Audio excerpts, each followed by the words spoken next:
Hey everyone, it's Kurt Saban from Grid Obstacle Training in Michigan. And I completed my fourth War-X Trilogy, and I'm the first person ever to finish the gauntlet 4 years in a row.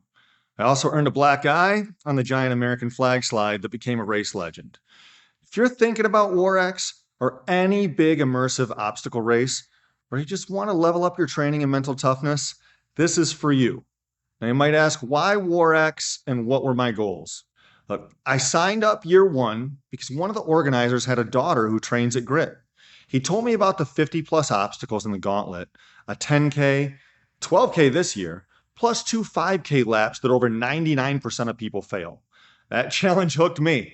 Look, my goal every year, 100% obstacle completion, finish the full gauntlet.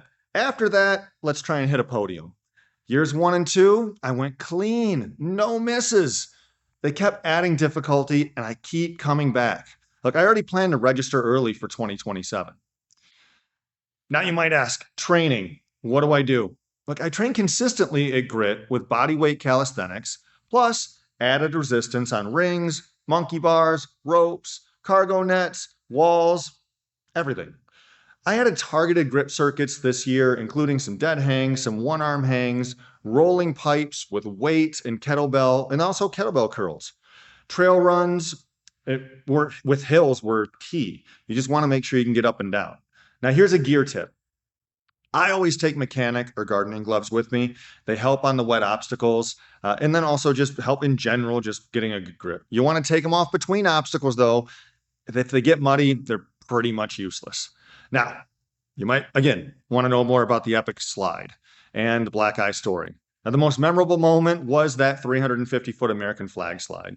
Like, I saw an organizer filming it, so I decided I'm going to make this epic. The site says 28 miles an hour.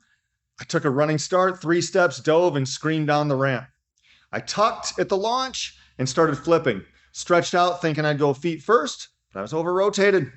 My feet caught the water, whipping my other half right down, hitting face first with a massive splash. Now, coming up, I was dazed, couldn't figure out which way to swim, and made it to the shore. Took a photo with my buddy Cole, and then immediately climbed a wall, went through mud, balance moguls, and hit the Eliminator. Now, I barely remember any of this. Many people saw it, and it became a story all evening. Next, race breakdown and my missed obstacles. Look, I did the full trilogy, the 12K OCR plus the Battle Challenge Saturday, also 2 5K laps for that gauntlet, and the 3K competitive race on Sunday. It poured rain for the start and much of the 12K. Everything was super slick, by far the toughest it's ever been. This year being the US OCR National Championship, strict rules applied. You only get 1 attempt on hanging obstacles. There were 3 bands that you could have that you would end up losing each time you missed one of these hanging obstacles. Now, I missed 5. Here are 4 of them. For number 1, Eliminator. Look, as I was going through, the poles were wet. I was kind of brain fogged from the slide, slid right down. Indian Ridge, all the way through everything. At the very last ring before the bell, just grip strength, grip endurance just ran out. Slipped off there, lost a band. Also, Hacksaw Ridge. Like, there was just no strength left for that last cargo net. Very, very difficult just to keep going through all that. It's so upper body taxing. And then Gibbons, which I like to call mobile monkey bars. You're basically taking a dowel through different holds. I thought I had it. My grip was toast. What I did, I got through to my elbow, was able to make it through a couple of them. But when I missed, arm slipped out and came down. So personally, I finished with 0 bands, but it gives me a lot to work on for next year, which is great. My final time did not complete in the competitive division. And next year, when multiple attempts return, I can take some smarter risks, conserve energy a little bit more, and go back if I need to. The gauntlet. A lot of people ask me, how do I do it? How do I get through it? Now, it is brutal mentally. Lap 1 is the race.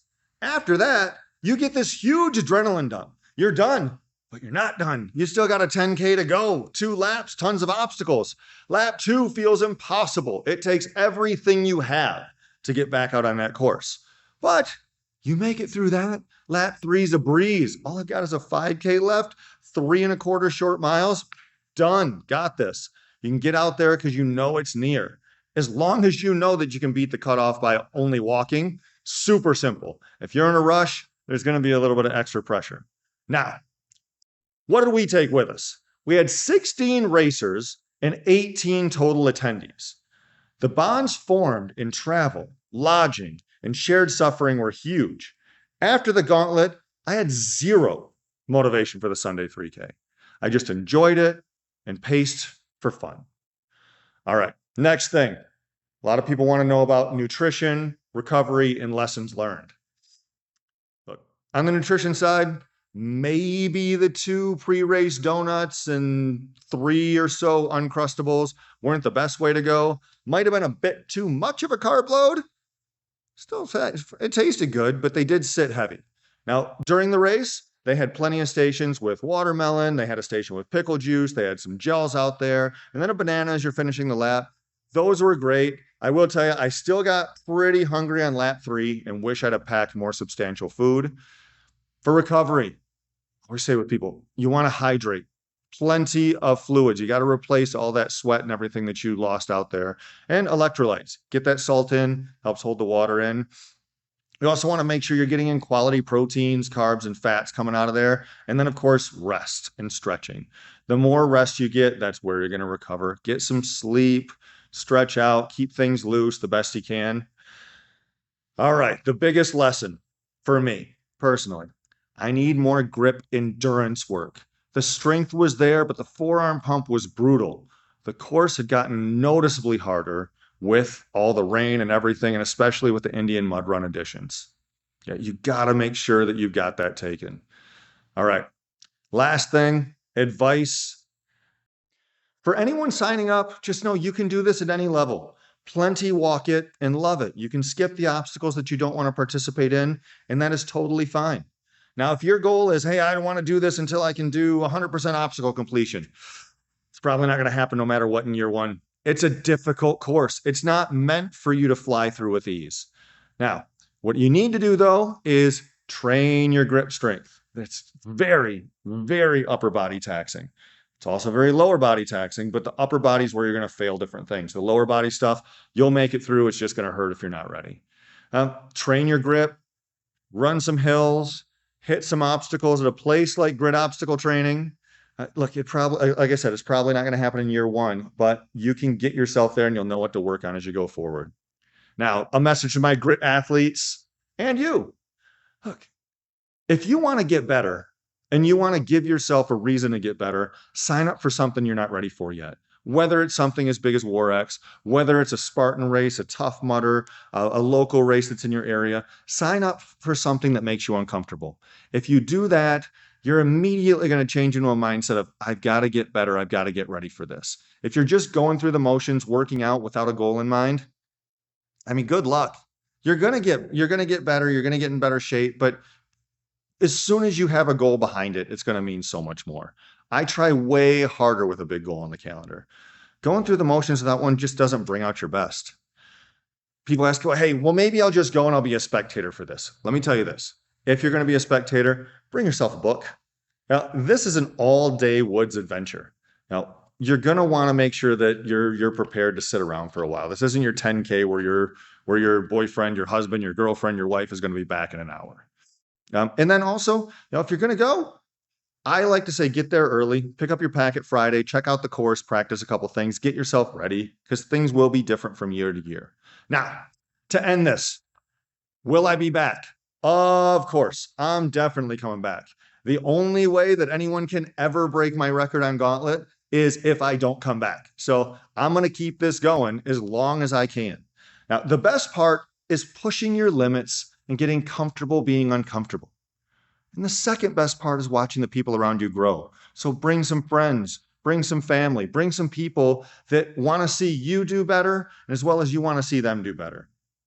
Now, if this fired you up, I want you to leave me a comment. I want you to let me know, are you signing up for War-X or another tough event? Also, let me know, I'll answer. What is your biggest training struggle?